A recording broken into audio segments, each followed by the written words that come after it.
বন্ধুগণ, এইভাবে তরকা রান্না করলে তরকার স্বাদ হয় হোটেল রেস্তোরাঁর স্বাদের মতো, আর খুব কম সময়ের মধ্যে তৈরি হয়ে যায়।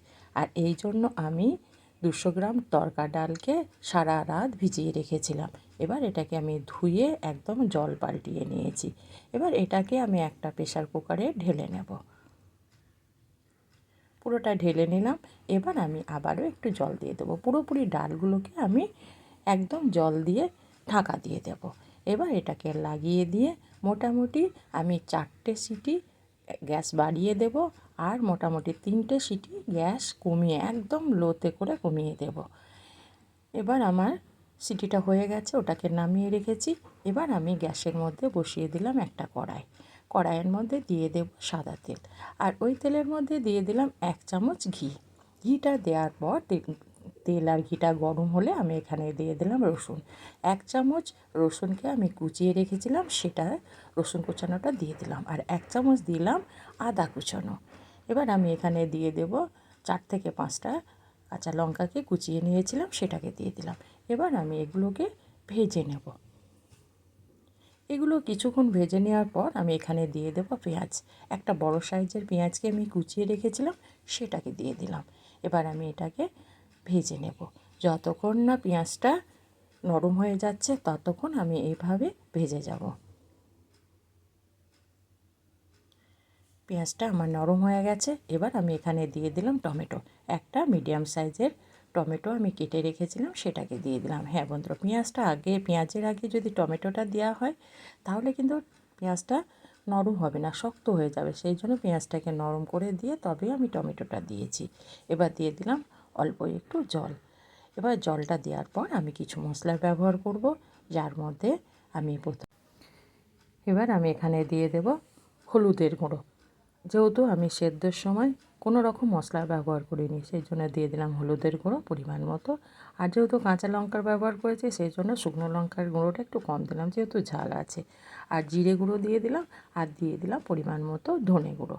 এগুলোকে দেওয়ার পর আমি দিয়ে দিলাম একটু কাসুরি মেথি, যেটা আমি রোস্ট করে রেখেছি, সেখান থেকে একটু আমি এখানে দিয়ে দিলাম। এবার পুরো মশলাটাকে আমি ভালো করে কষিয়ে নেব। আর মশলাটা যেহেতু একটু আঠা আঠা লাগছে, সেই জন্য আমি অল্প একটু জল দিয়ে দিলাম।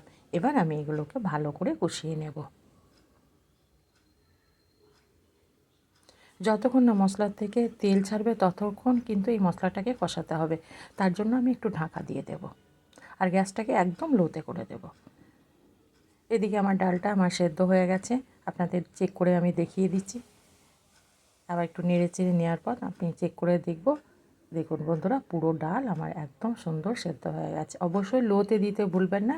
লোতে 2-3টে সিটি হলে কিন্তু ডালটা পুরোপুরিভাবে সেদ্ধ হয়ে যায়। এবার আমার যে মশলাটা আমি লোতে কষাতে দিয়েছিলাম, সেটা আমার আবার একবার নেড়ে চেড়ে নেব, যাতে তলের যদি না ধরে যায়, সেই জন্য নেড়ে চেড়ে নেওয়ার পর আমি এখানে দিয়ে দেবো, তেল আমার পুরোপুরি ছেড়ে গেছে।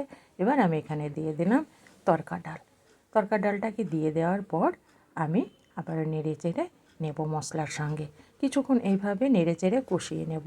যেহেতু একটু জল আছে, পুরোপুরিভাবে আমি মশলাটার সঙ্গে আর এই ডালটাকে ভালো করে কষিয়ে নেব। আর যেহেতু আমি লবণ দিইনি, সেই জন্য এই অবস্থায় আমি দিয়ে দিলাম লবণ পরিমাণ মতো। লবণটা দেওয়ার পর আমি এইভাবে কিছুক্ষণ কষিয়ে নেব। জলটা অনেকটাই আস্তে আস্তে মরে যাবে। এবার আমি যে প্রেসার কুকারে ডালটাকে সেদ্ধ করেছিলাম, সেটাকে ধুয়ে 1 কাপ আমি জল দিয়ে দিলাম। এখানে আমি বেশি জলের ব্যবহার করব না, কারণ ডালটা আমার সেদ্ধ হয়ে আছে।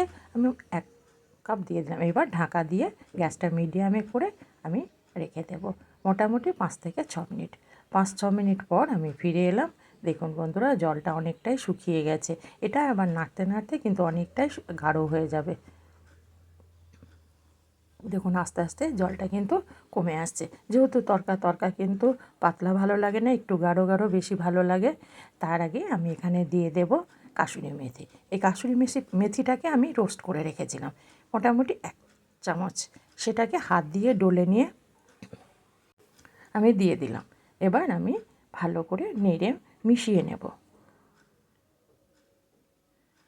এর সব শেষে দিয়ে দেব ধনেপাতাটাকে দিয়ে দেওয়ার পর আমি দিয়ে দেব গরম মশলা। আর যদি আপনাদের ইচ্ছা হয় এখানে একটু কাঁচা লঙ্কাকে কুচিয়ে দিতে পারেন, কিন্তু আমার যেহেতু ঝাল হয়ে গেছে আমি আর দেব না।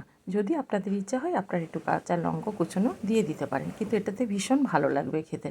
এবার আমি নেড়েচেড়ে ভালো করে মিশিয়ে নিলাম। এবার গ্যাসটাকে বন্ধ করে দিলাম। আমি ঢাকা দিয়ে কিছুক্ষণ রেখে দেবো। তারপর আমি গরম গরম টেবিলে নিয়ে এসে হাজির করব।